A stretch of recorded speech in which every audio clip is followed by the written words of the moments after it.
오늘 로컬리즘 모르겠어요. 로컬이라는 단어를 자주 쓰시는지.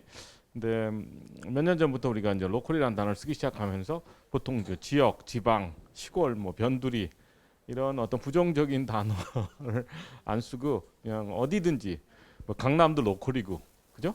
함양동도 로컬이고, 그러니까 좀 약간 평등한 그런 개념입니다. 그리고 좀 어떻게 보면 로컬은 옛날과 같이 이렇게 어떤 지역 뭐 이런 그때는 좀 약간 낙후된 분위기. 근데 요새는 로컬은 좀 자유롭고 독립적인 공간이라고 생각해. 특히 서울 청년들이 지방으로 가는데 그러면 뭐 제주도를 가든지 뭐 강원도를 가든지 그 강원도 로컬이 좀 더 자유롭다고 생각합니다. 서울보다.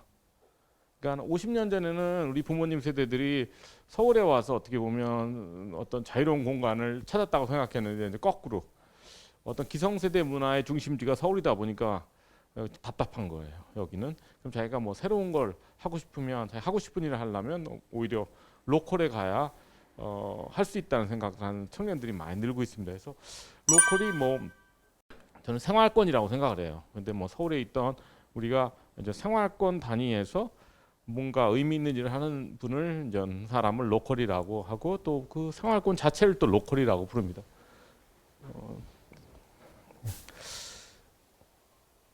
자, 그러니까 코로나 위기 이후에 우리가 큰 변화가 있었습니다. 일상에서. 그럼 주로 우리가 활동하는 공간이 바뀌었는데 온라인 그리고 집 동네가 이제 부상한 거죠. 그래서 오프라인에서 온라인 그리고 직장에서 집 그리고 여행지에서 동네로 이동을 한 겁니다. 언론에서는 좀 온라인 중심 언택트 얘기를 많이 하지만 사실 우리가 실제 변화를 보면 뭐 집에서 시간을 많이 보내고 원거리 이동이 어려우니까 또 동네에서 많은 것을 해결하려는 그런 변화가 있었습니다. 그래서 우리가 미래 도시를 봤을 때 온라인, 집, 동네, 언택트, 홈택트, 로컬택트 중심으로 우리가 어떻게 보면 생활도 그렇고 도시 자체를 바꿔야 된다고 생각합니다. 그죠? 그래서 언론에서는 언택트 얘기하는데 홈택트, 로컬택트도 그만큼 중요해졌다. 결론적으로 말씀드리면 로컬 기술 기반 생활권 경제, 생활권 도시를 우리가 구축하는 게 우리의 과제인 것 같아요.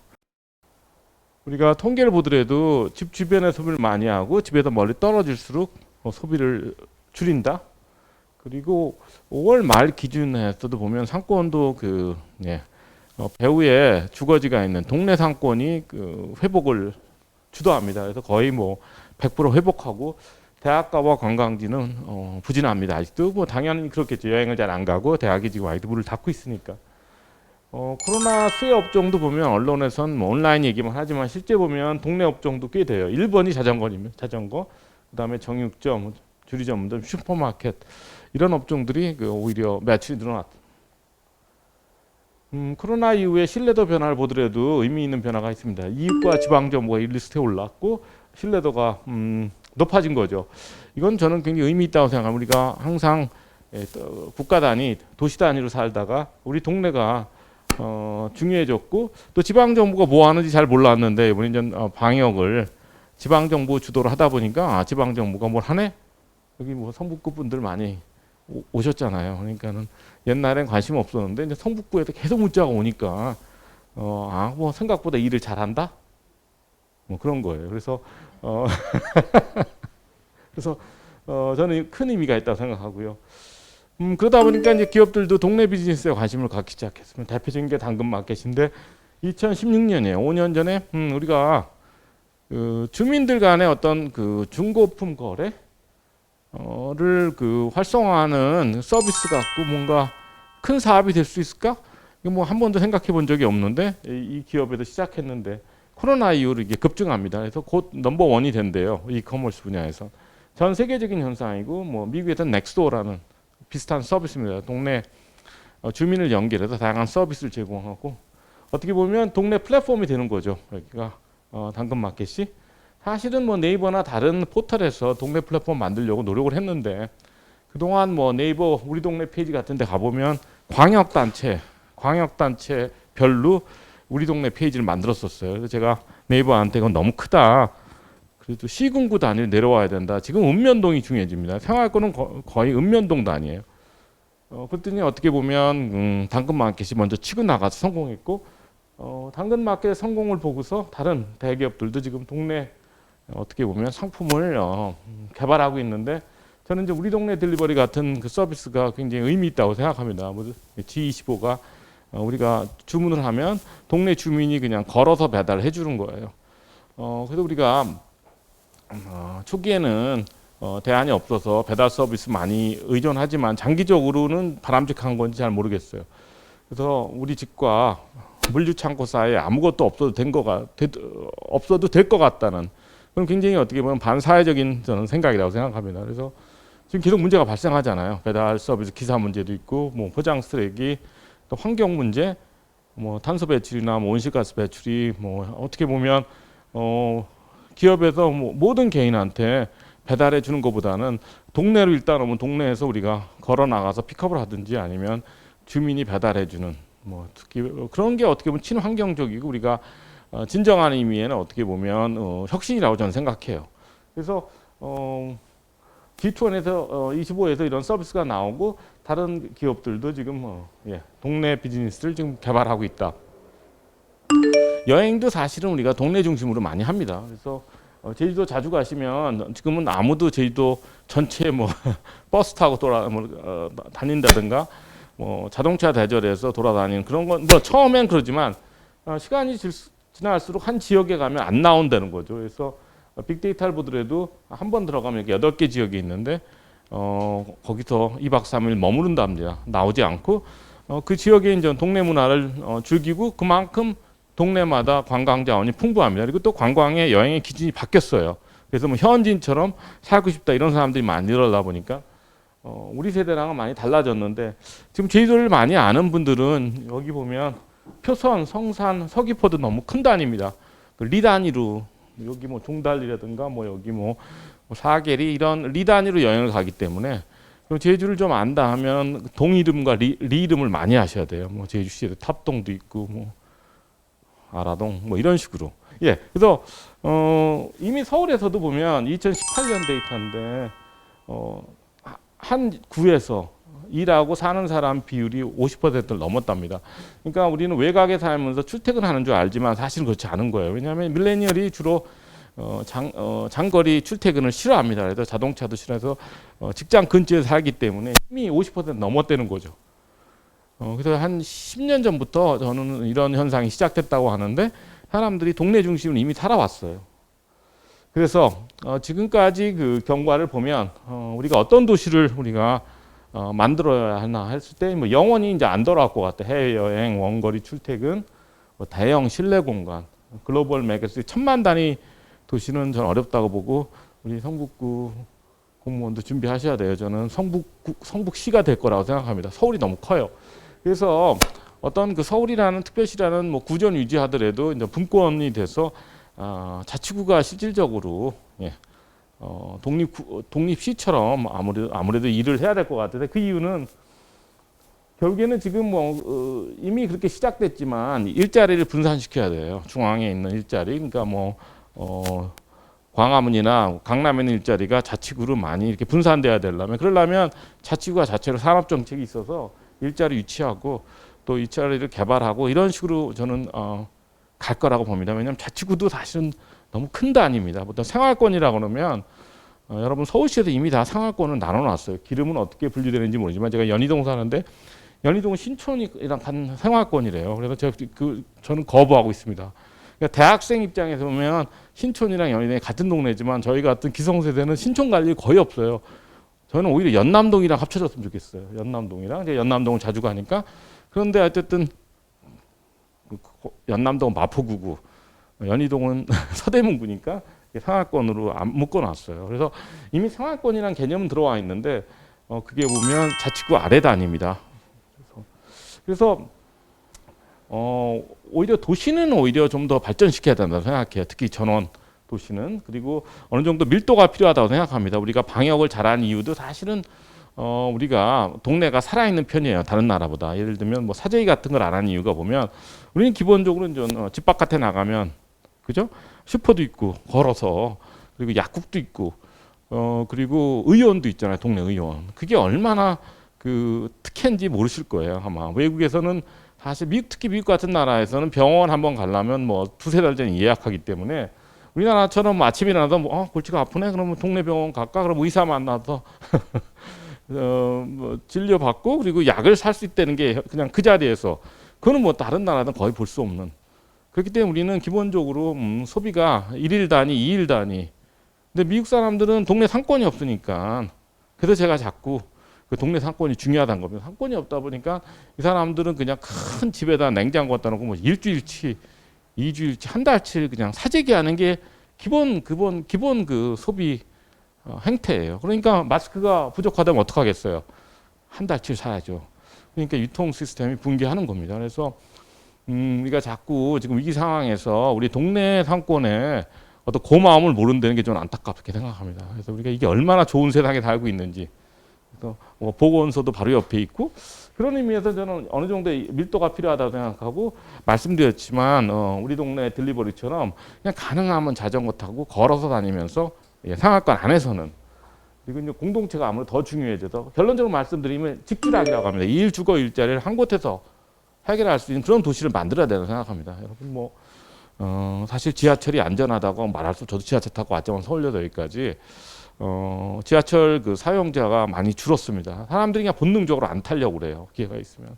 그렇잖아요. 뭐 3밀이라고 하는데 밀접, 밀폐, 밀집 뭐 그냥 가시적으로 지하철 안도 그렇고 지하철 역도 그렇고 그 세 조건을 다 만족하잖아요. 그러니까 사람들이 그래서 저는 광역 전철 이런 데 투자하는 거 우리가 보류해야 된다고 생각합니다. 그래서 오히려 우리가 자치구 단위에서 살면서 예외적으로 자치구 넘어가는 그런 미래가 저는 맞다고 생각합니다. 그리고 코로나가 사라지지 않을 거라고 생각하는 거죠, 저는. 그래서 좀 우리가 이 라이프 스타일 자체를 바꾸기 전에는 우리가 앞으로 이 위기를 극복하기 어렵다고 생각하고 도시 구조도 바뀌어야 된다고 생각합니다. 근데 이렇게 생활권 도시라는 얘기는 도시학에서 이미 오랫동안 얘기했던 거예요. 뭐 휴먼 스케일, 뭐 골목길 도시, 사람 중심 도시, 걷고 싶은 도시가 사실 그런 도시예요.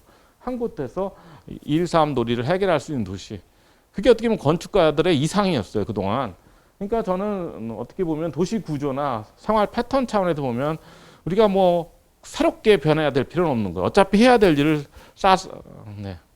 코로나가 시킨다고 생각하시는 게 맞습니다. 우리가 어차피 가야 될 길을 빨리 간다 생각하시면 됩니다. 그래서 어차피 우리가 삶의 질 때문에 그렇습니다. 삶의 질을 생각해 버리면 우리가 이렇게 상하권 도시를 구축해야 되고 이 파리 15분 도시 사실 코로나랑 상관없이 시작한 거예요. 자기네 집에서 네.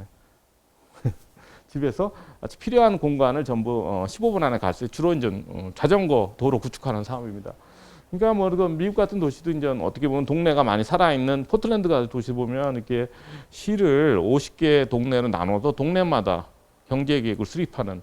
그래서 저는 그렇게 생각해요. 옛날에 우리가 이렇게 산업사회에서는 생산은 어디서 했냐면 산단에서 했습니다. 공단에서. 그리고 사실 도시는 어떻게 보면 주거지구 소비 지역이었는데 어떻게 보면 우리가 서비스업으로 가보면 창조산업으로 가보면 도시가 생산지예요. 산업 생산지. 그러니까 우리가 도시 자체를 그냥 주거하고 소비하는 데가 아니라 생산하는 공간으로 생각해야 되거든요. 그러니까 생활권에도 어떤 그런 도시 산업들이 들어가야 됩니다. 그럼 우리가 현재 도시 구조가 그런 그 도시 산업을 유치하기 적합한지 이런 문제로 고민해야 되는데 아직 우리나라는 안 하고 일단 생활권 자체가 살기 좋고 사람들이 뭐 머물고 싶고 여행하고 싶으면 그럼 인재들이 와서 알아서 의미 있는 기업을 창업한다고 생각합니다. 그래서 정부가 미래산업이라고 해서 지정해서 뭐 육성하는 그런 개념은 어차피 30년 전에 끝났는데 아직도 우리가 뭐 4차 산업혁명 하면서 AI 뭐 이래가면서 자꾸 뭔가를 정부가 나서서 하려고 하는데 그거는 좀 잘못된 저는 방식이라고 생각하고 우리가 좀 그 배워야 될 도시를 보면 시는 기본적으로 삶의 질 그리고 환경에 합니다. 그래서 좀 쾌적하고 환경적으로 그리고 그 삶의 질이 높은 뭐 교육이라든가 또 상업시설인가 공원이라든가 이런 데 투자하면 알아서 사람들이 자기 문제 해결한다고 생각하는 거예요. 정부가 뭐 우리 지역에 이런 사람 육성하겠다 이런 생각은 안 한다고 합니다. 그건 이제 약간 올드한 생각이라고 생각하고. 그래서 이제 로컬 지향이라고 저는 생각하는데 생활권 지향 이미 우리나라 10년 전에 시작됐습니다. 귀농귀촌, 제주 이민, 뭐 골목상권, 그리고 뭐 핫플레이스, 그리고 고향에 대한 뭐 나는 왜 서울에서 살고 있지 하면서 젊은 사람들의 생각이 좀 바뀌고 있는데 보면 뭐 2010년이 왜 중요한지는 그 뭐 여러 가지 이유리가 뭐 제주 이주한 해가 2010년이기도 하지만 2008년에 글로벌 금융 위기를 겪으면서 밀레니얼 생각이 바뀐 거예요. 삶의 질을 강조하고 뭐 대기업이나 뭐 글로벌 은행에 다녀봐야 안전하지 않기 때문에 우리가 내가 좀 약간 그 삶의 본질이라든가 하고 싶은 일을 하고 살고 싶다 이런 그 추세가 일본도 그렇고 미국도 그렇고 시작됐는데 그게 한국으로 넘어온 건지 그동안 우리가 좀 쌓여있던 어떤 욕구가 분출한 건지 2015년이 중요합니다. 그래서 2010년 그러면 우리가 왜 동네가 중요해? 로컬이 중요하냐면 결국엔 삶의 질 때문에 그런 거예요. 이렇게 삶의 질을 고민 안 하면 굳이 뭐 과거와 같이 전국 단위로 살면 됩니다. 그래서 보면 환경이에요. 아까 말한 환경이 중요하다고. 그래서 우리가 뭐 환경은 특히 식품하고 에너지인데요. 우리가 이 지구를 살리기 위해서 우리가 에너지도 지역 생산, 지역 소비해야 되고 농산물도 지역 생산, 지역 소비해야 된다. 그래서 어떤 형태로나 대량 생산, 대량 소비는 정리해야지 된다. 그래서 그러면 지역 단위로 살고 공동체인데요. 우리가 지역 단위 살면서 이제 공동체의 장점을 살려야 되는데 북유럽 보면 명품 같은 거 어떻게 자기네 동네에서 만든 상품 그리고 아는 사람이 만든 게 명품이라고 생각하고 진짜라고 생각합니다. 그래서 그러면 포틀랜드 메이드 그러면 여기도 기름 메이드 뭐 성북 메이드 이런 상품들이 로컬 전 브랜드라고 하는데 아주 풍부하고 주민들이 그거를 선호하는 막 시작됐어요 우리나라도. 근데 앞으로는 더 확대될 것 같고 요새 사람들은 이제 문화라고 할 때 우리는 옛날에 뭐 베를린 뭐 필하모니고 뭐 100만 원 뭐 돈 주고 사는 그런 그게 그렇게 바람직한지 모르겠어요. 그래서 우리나라는 자꾸 문화를 그 뭐 자꾸 이렇게 뭐랄까 그리고 미술관이나 박물관도 자꾸 산 속에다 세우고 그러는데 이게 거리로 나와야 됩니다. 그러니까 어떻게 보면 좀 대중화해야 되는데 요새 문화는 일상이 일상. 그래서 뭐 여유 있게 일상을 지고 이웃과 소통한다. 이거를 충분히 행복하다는 사람들 많습니다. 그럼 그게 주로 이제 상권이랑 관련된 거예요. 상권. 그렇죠? 그리고 정체성. 우리가 어디 여행을 가든지 지금 제주도 어디 가든 외국을 가든 그 나라에서만 뭐 살 수 있는 게 뭔지 그리고 그 나라에서만 체험할 수 있는 게 뭔지 이런 질문을 계속 합니다. 그러려면 모든 지역이 특색이 있어야 돼요. 지금 활동하시는 상권도 어떤 기본은 갖춰야 되지만 궁극적으로는 특색이 중요합니다. 다른 지역에서 찾을 수 없는 뭔가는 있어야 돼요. 그런 의미에서 그러면 이런 그 환경, 공동체, 정체성 때문에 로컬로 간다. 저는 그렇게 보고요. 특히 한국적인 상황에서는 물질주의와 중심주의가 수도권이기 때문에 지역에서 그 돌파구를 찾는 그런 현상 때문에 로컬화는 2010년 정도에 되면 시작되지만 계속 확산될 거라고 생각합니다. 그래서 서울도 그런 영향을 받는 거예요, 지금. 서울도. 옛날만큼 강남이 그렇게 좋지도 않고 옛날만큼 이렇게 강남에 집중된 건 아니에요. 제가 1996년에 돌아왔는데 그때는 뭐 거의 매일 강남에 갔어야 돼요. 아주 사소한 것도. 하다못해 피자를 먹으러 가서 햄버거를 먹으러도 강남에 갔어요. 압구정동 이런 데 있었으니까 지금은 동네가 너무 좋아져 갖고요. 그러니까 연희동 사는데 거의 연희동 나갈 필요가 없을 정도로. 그럼 이제 삶의 질이 되는 게 아까 말씀한 환경 공동체 어떤 그리고 정체성 때문에 지역으로 좁혀지는데 이게 뭐 이런 전체적인 현상 물질주의에서 탈물질주의로 변환되는 뜻입니다. 전환하고 있는데 탈물질주의의 키워드가 개성, 다양성, 삶의 질, 사회적 가치입니다. 그래서 매년 트렌드 리포트가 나오는데 사실은 이 네 개 단어면 다 해결돼요. 그래서 제가 이렇게 쭉 얘기하지만 하여튼 개성, 다양성, 삶의 질, 사회적 가치를. 근데 밀레니얼 문화가 뭐냐? 한마디로 탈물질주의예요. 그럼 우리 세대 문화는 뭐냐? 한마디로 물질주의. 이 반대. 그래서 밀레니얼이 답답하다. 그럼 물질주의 사회에서 하는 게 답답하다는 뜻이에요. 그리고 자기는 좀 더 하고 싶은 일하고 살고 싶은 일, 개성, 다양성, 삶의 질이 높고 그리고 좀 사회적 윤리를 강조하는 사회에서 살고 싶다는 뜻입니다. 선진국들은 1970년대부터 이렇게 바뀌었어요. 여기가 자기 표현 가치, 여기 생존 가치, 여기 Y축이 전통 가치 그리고 세속 합리성 가치라고 하는데 여긴 종교입니다. 종교 그리고 세속 가치인데 여기 북유럽이 전부 45도 각도로 움직이는 거죠. 좀 더 세속적이고 좀 더 자기 표현적인 사회를 바뀌고 미국은 아직도 기독교가 중요하다면 이 아래에 있어요. 전통 가치가 중요한 사회이기 때문에 그래도 수평으로 이동합니다. 95년이면. 근데 한국은 안 움직여요. 81년에서 96년 사이 하나도 안 움직입니다. 그러니까 물질주의 사회로 남고 사실 우리나라가 물질주의자가 제일 많은 선진국이에요. 85%가 물질주의자. 좀 창피할 정도로. 미국이 한 50%, 일본이 55%, 북유럽은 40%가. 그러니까 북유럽은 탈물주의자가 다수인 거죠. 근데 지금 뭐 이게 2005년 정도 통계인데 지금 하면 좀 늘어났을 거예요. 밀레니얼이 탈물주의를 지금 성향을 보이니까. 하지만 뭐 아직도 좀 아쉽다. 근데 일본이 오른쪽으로 이동합니다. 일본이 북유럽 같지는 않지만 그래도 근처에 와요. 그래서 어떻게 보면 우리가 정치적인 이유 때문에 일본 뭐 좋아한다는 얘기는 아니지만 젊은이들이 지난 20년 동안 일본을 이렇게 좋아하고 일본 콘텐츠를 소비하는 거는 일본이 먼저 가 있어요. 유럽 모델로 문화적으로. 그리고 중국은 아래로 내려옵니다. 왜냐하면 여기가 전통을 복원하는 거죠. 개혁 개방하면서 그럼 전통 가치가 더 중요해지는데 이제 물질주의 문화는 계속 유지된다. 그러니까 우리가 지금 보면 중국, 타이완, 한국이 비슷한 거예요. 생활권도 어떻게? 대도시는 분산해야 된다. 그죠? 생활권 단위로 중소도시는 오히려 통합해야 됩니다. 왜냐하면 아까 말씀드린 밀도가 중요하기 때문에 어떤 그 복지시설이라든가 방역시설을 중앙에 집중시키고 이런 의미에서 2, 30만, 대도시는 30만, 50만 이게 자치구 단위가 이 정도예요. 그래서 생활권도 보면 온라인이 활성화되면 사실은 중심 도시에 살 필요가 없어요. 왜냐하면 보면 일자리가 부족하다 지역에 또뭐 병원이 없다, 교육 학원이 없다 이런데 이제 온라인으로 가버리면 뭐 그렇게 불평할 필요가 없는 거죠. 대신 오프라인에 새로운 기회가 열린다.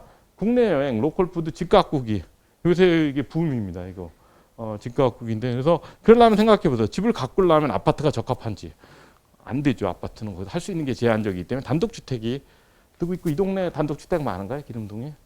뭐 이미 많이 비싸졌어요. 단독주택은 사람들이 자꾸 모든 주택 통계가 아파트 중심이라서 그렇지 서울 중심부의 단독주택은 뭐 엄청 이미 많이 올랐어요. 근데 뭐 교외로 나가는 거 아니면 성북구처럼 북한산 아래 단독주택 단지가 저는 유망하다고 생각하고 이미 갖고 계시면 파시지 말고 뭐 기회가 있으시면 사시는 게 맞아요.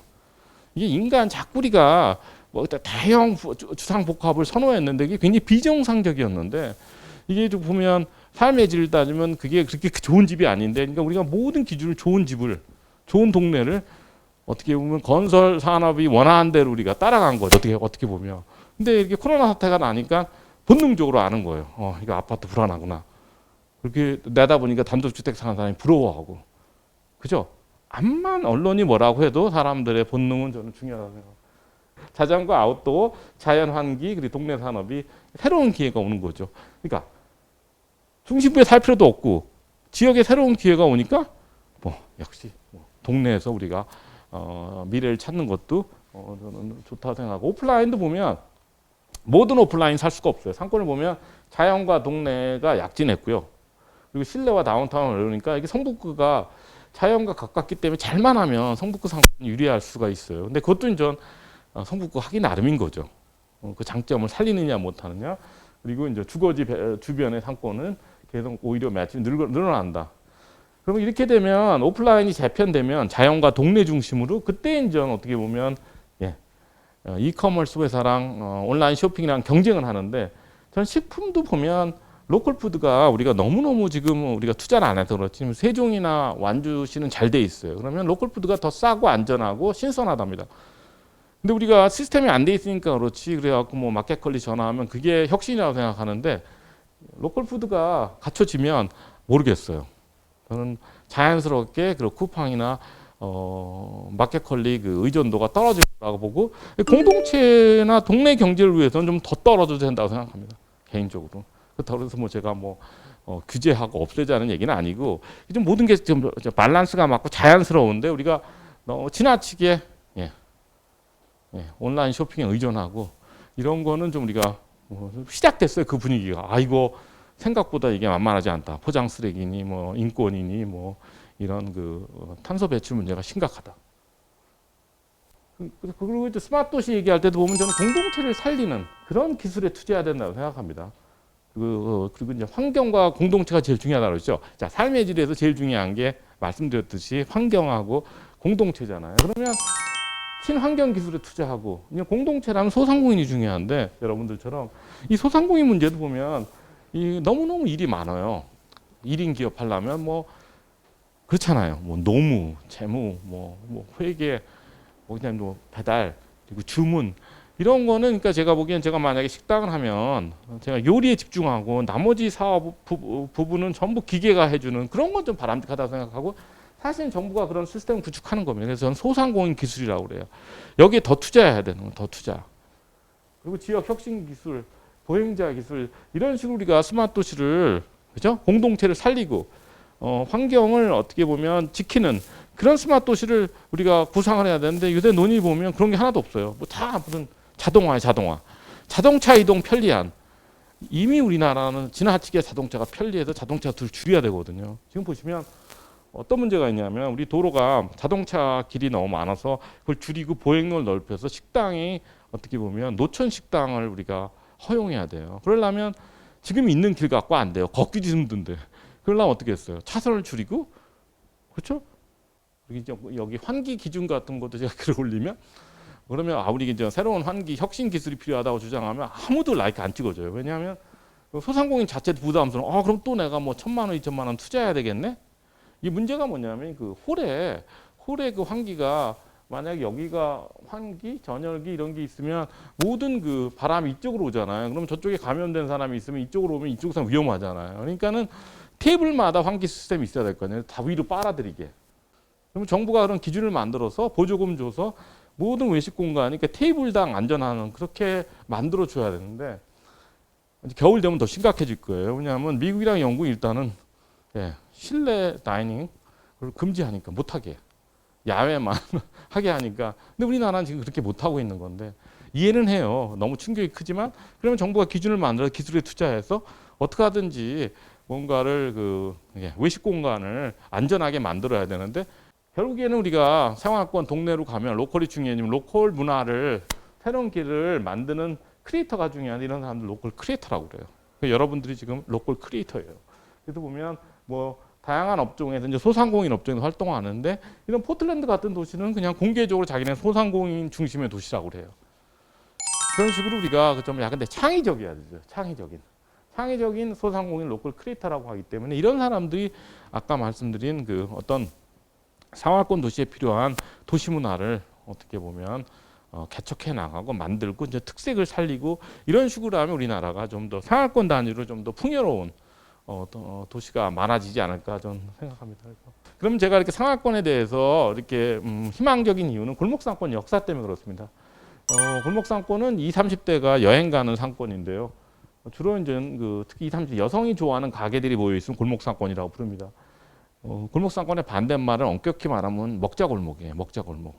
그럼 기성세대가 가는 가게가 모여 있으면 먹자골목이라고 부르고 2000년대 중반 홍대 가로수길 때는 삼청동에 시작했는데 이 골목길이 왜 이렇게 난리냐 했을 때 뭐 예술가랑 건축가 다른 얘기하는 그런 게 상인이라고 생각합니다. 상인이 문화자원이 좀 풍부하고 저평가된 임대료가 싼 지역에 들어가서 가게를 엽니다. 주로 카페를 많이 여는데 그러면 장사가 잘 되는 거 다른 가게 따라 들어가요. 그러면 20, 30개 정도 되면 상권이 형성되면 2단계에서 일단 접근성이 좋아야 돼. 정부가 여기 들어와 접근성을 개선을 시켜주든지 그러면 여기 있던 자동차 접근성, 대중교통 접근성, 보행 접근성이 다 좋아야 되고 일단 골목이 많아야 돼요. 그래야 계속 확장하니까. 그리고 여기 특색이 있으면 그쵸 끝난 거죠. 그러면 이제 문화자원과 이를 통해 형성된 정체성으로 그냥 쭉쭉쭉쭉 성장하는데 2005년에 4개를 시작했는데 우리나라가 서울만 지금 57개 정도 있다고 저는 생각합니다. 제가 유일하게 그 골목상권 통계라면 통계 리스트를 제가 업데이트해요.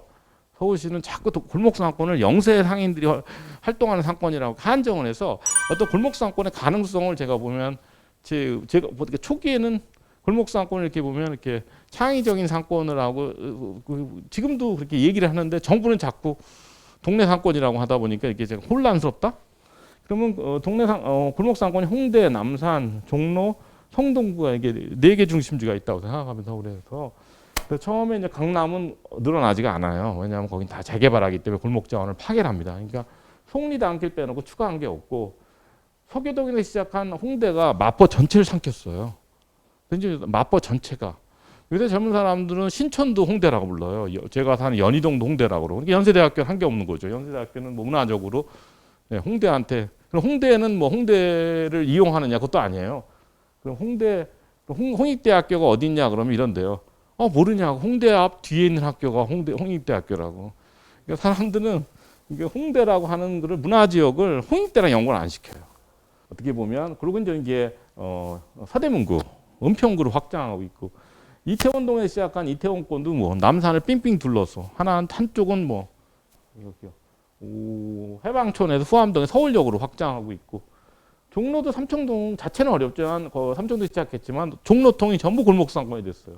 익선동, 울주로, 부암동 넘어가고 서촌, 북촌, 강남이 정치돼 있고 성동구가 새로운 중심입니다. 성동구, 뚝섬, 왕십리, 금호동. 제가 좋아하는 이 성북구는 여기 있잖아요. 성북동 넣는데 성신여대길을 제가 한번 더 가봐요. 넣었다가 지금 뺐어요. 왜냐하면 너무 그게 우리가 이제 골목상권 보면 대로변 상권 같다고 해갖고 그 뒤에 보통 이게 홍대도 보면 홍대 중심부는 어떻게 보면 백화점도 있고 이런데 그 뒤에 이제 골목상권이 있는데 성신여대 그 뒤에 새로 생겼다 해서 제가 가봐야 돼요. 이렇게 해서 보면 전국에 150개가 있다. 그래서 광역시 기초단체 4개를 시작했는데 150개로 들어왔기 때문에 여기가 오프라인에 유일하게 성장하는. 그럼 제가 계속 얘기하는데 전통시장도 골목상권에서 배워야 되고 또 전통시장도 사실은 골목상권이 되면 되는 거예요. 그러면 그냥 단번에 해결돼요. 그냥 골목상권이 백화점도 이기고 쇼핑센터도 이기고 골목상권이 절대 강자예요. 현재 우리나라에서는. 여기만 계속 성장해요. 근데 이런 얘기 왜 안 하죠? 굉장히 답답해요. 그래서 대기업들도 뭐 골목상권에서 막 배우려고 그래요. 그러니까 대기업 식당 가면 골목길처럼 만들잖아요. 그리고 골목 브랜드를 유치하려고 그러고. 그리고 쇼핑센터 전체를 골목상권으로 만드는 그렇게 노력하는데 대기업들은 오히려 상인들은 이게 뭐지? 하면서 여기서 저는 뭐 이따가 뭐 질문하시면은 좀 아쉽다. 그러니까 골목상권이 아닌 지역은 골목상권이 되도록 노력을 해야 되는데 아직 거기까지는 잘 모르겠고 어떻게 보면 지자체는 관심이 있어요. 근데 이제 백종원 씨를 부르잖아요. 백종원 씨를 저를 안 부르고 뭐 저 불러봐야 소용없어요. 저야 뭐 원론적인 얘기만 하고 백종원 씨가 실제로 뭐 할 수 있으니까 그분이 도움 되겠죠. 근데 제가 차이를 말씀드릴게요. 그럼 이게 16개 조건을 만족해야 돼요. 이게 6개. 서울 골목상권 역사를 보면 6개 C레디 조건인데 세부 조건까지 하면 16개를 만족해야 되기 때문에. 그래서 각 요인이 중요한 사례를 모은 게 골목길 자본이라는 책이고요. 그러니까 서울역 같은 경우 이렇게 보자. 지금 현재 이런 6개 분야에서 어떤 사업이 진행되고 뭐가 부족한지를 어떻게 체크리스트 쓰시면 되고 서울역은 좀 쉬워요. 정체성이. 제일 어려운 게 정체성이에요. 서울역은 그래도 중앙역이라는 정체성이 뚜렷하기 때문에 세계 어디 가든 중앙역 주변에 비슷한 산업이 있어요. 뭐 여행산업, 유통산업, 뭐 물류산업, 관광산업이 있기 때문에 서울역은 그렇게 자연스럽게 발전하면 돼요. 근데 기름동의 정체성이 뭔지는 제가 이제 한참 돌아다녀보고 그냥 2박 3일 걸어 다니면 뭐가 이렇게 떠오르는데 제가 주로 그런 일을 많이 해요. 그냥 걷다 보면 이렇게 이 동네는 특색은 이거다라고 운이 좋으면 거의 나오는 경우가 많은데 그러면 오히려 주민들은 모를 수가 있어요. 주민들은 외부 사람이 와서 봤을 때 특색을 찾을 수가 있다. 여긴 굉장히 쉬운 케이스라는 거죠. 일단 공간 자원이 중요합니다. 공간 자원이 가장 큰 차별성인데 이제 한옥부터 시작했어요. 골목상권이. 그 다음에 70년대 단독주택. 어느 도시 가든지 골목상권 중심지는 70년대 부촌이에요. 부촌. 대구의 삼덕동, 광주의 동명동 이런 식으로. 서울도 보면 사실은 삼청동이나 연희동이나 이렇게 서교동이나 그래도 상당히 어느 정도 이렇게 소득이 높았던 단독주택이에요. 그런 단독주택 지역이 어떻게 보면 변두리 단독주택 지역은 90년대에 거의 연립주택으로 바꿔요. 근데 이제 서울 중심부에 있던 단독주택 지역 사람들은 여러 가지 이유에서 그렇게 어떻게 보면 자기 집을 연립주택으로 안 만들고 단독주택을 갖고 있었는데 2005년 되면 이런 골목상권 붐이 들어오니까 그 사람들이 잘한 거죠. 그러니까 그쪽 연희동이나 이런 데는 연남동이나 여기도 분명히 이런 데 있을 거예요. 찾으면 절대로 재개발할 이유가 없어요. 왜냐하면 단독주택 값이 너무 비싸니까. 그리고 이제 상권이 들어가 버리면 더 올라가고. 그래서 살아남은 거죠. 그 다음에 이제 판잣집도 일부 지역에서 뜨고요. 대구, 군산, 목포, 인천 이런 데는 1번씩 가고. 그리고 지금은 창고 공장, 인쇄도 공구가게. 그러니까 아파트 단지만 아니면 돼요. 그럼 여러분들이 지금 계신 상권이 어딘지 모르겠으나 이게 건축적으로 어떻게 보면 일관성이 있다. 그러면 그게 이제 큰 자원입니다. 조금 섞여도 좋아요. 아파트 상가만 아니면 아파트 상가에서 활동하시나요? 일부는?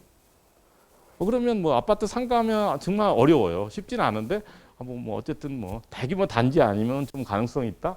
근데 건축적으로 중요하고요. 그 다음에 사실 이렇게 골목 상권이 이렇게 성장하는 이유는 기술 때문에, SNS 때문에. 그래서 큰 예산 없이도 광고하고 대기업이랑 경쟁할 수가 있고, 위치 기반 서비스 때문에 위치가 이렇게 안 중요해요. 그러니까 홍대 안에 있는 건 중요한데 홍대 어디 있냐는 별로 안 중요해졌어요. 그러니까 그 소상공인들이 살아남을 수 있다. 그리고 뭐 레트로, 뉴트로, 체험 경제, 뭐 현지인처럼 살아보기, 뭐 이런 게 전부 골목 상권에 유리하다. 그래서 상권을 저는 중심 상권, 몰리 상권 다 아시죠? 여기 보면 뭐 강남이나 명동이 중심 상권이고, 몰링 상권은 대형 시장이 있는데 동대문, 남대문, 뭐 코엑스. 그리고 동네 상권이라는 게 어떤 지역 주민 중심의 중심 상권, 몰링 상권 외부인 중심이고요.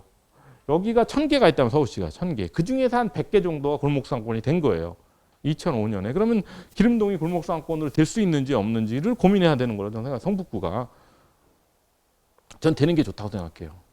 여러분들 어떻게 생각하실지 모르겠는데 왜 100개냐? 아까 59개라고 했잖아요. 59개. 그런데 제가 연남동을 하나라고 했는데 연남동에 상권이 10개 이상 들어가요. 사실은.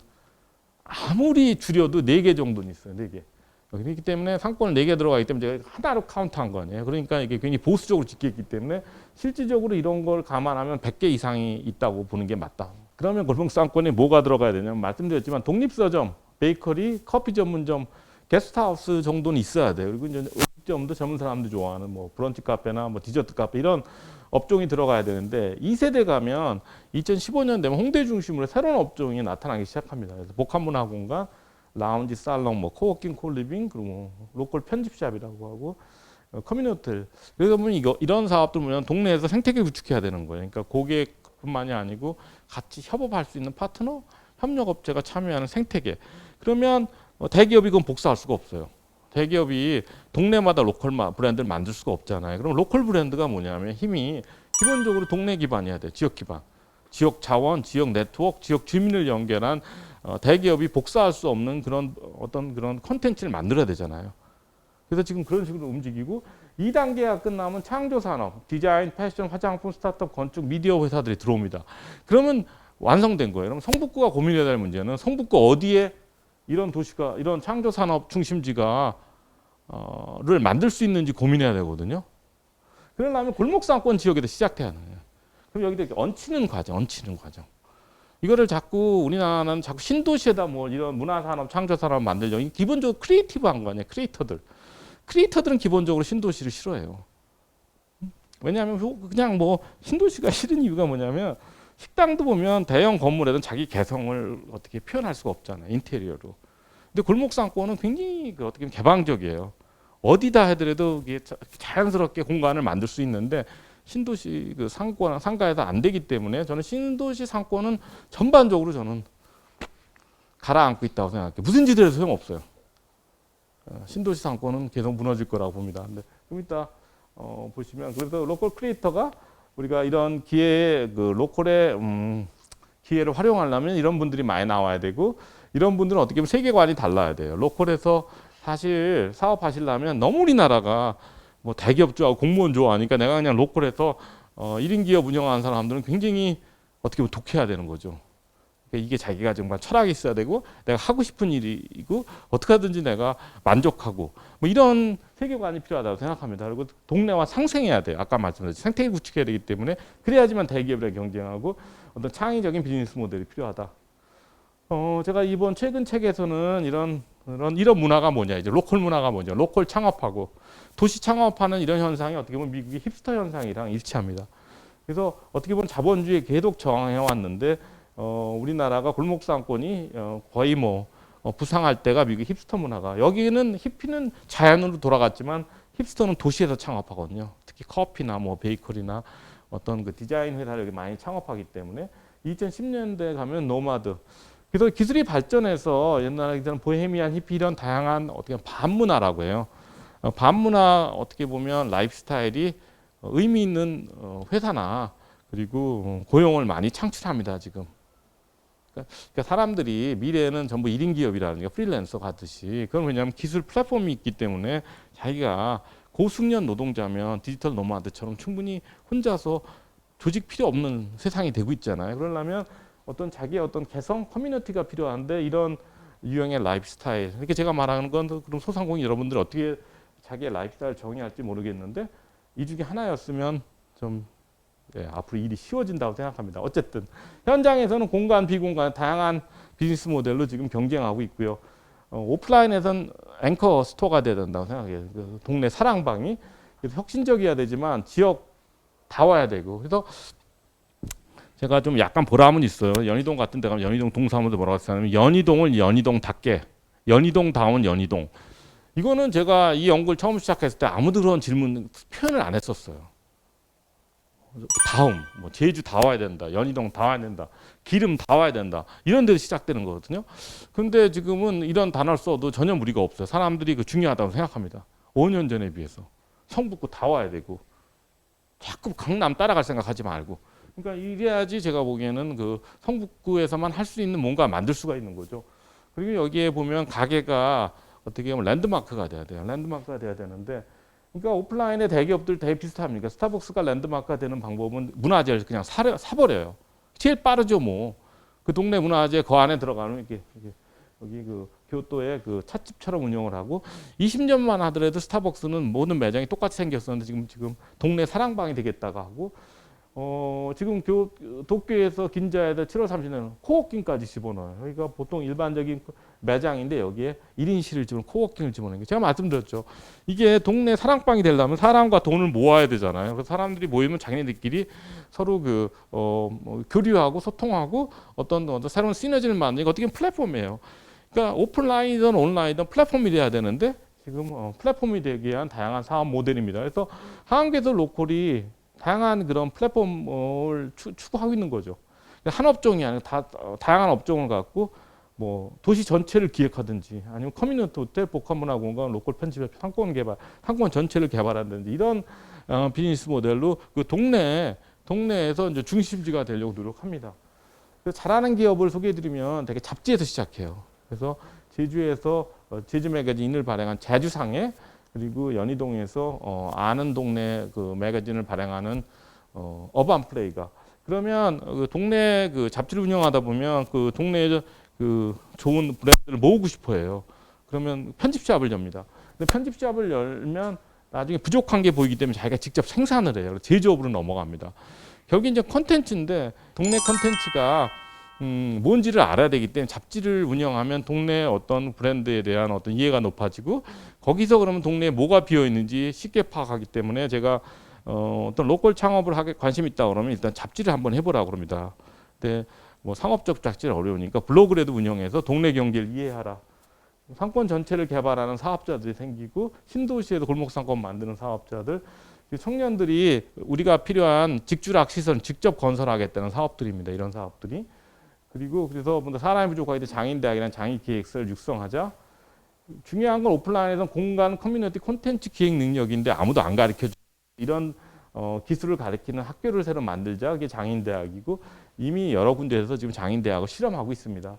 근데 결국에는 우리가 옛날에는 균형 발전이라는 거는 기본적으로 지역이 어떤 그 특정 지역이 우월화되는 과정에서 그쪽이랑 그렇게 맞춰주자는 건데 그러지 말고 저는 로컬 크리에이터 패러다임이라 해서 일단 현실적으로 골목상권이 시작되는 거죠. 골목상권이 들어가면 동네가 브랜드가 되고 동네가 브랜드가 하면 인재들이 들어가더라. 기업들이 그래도 자연스럽게 지역 발전하는 로컬 크리에이터 패러다임이라는데 동네가 브랜드가 됐는지 안 됐는지 그 동네에 그 기름이면 기름자 들어간 가게가 얼마나 많은지가 중요합니다.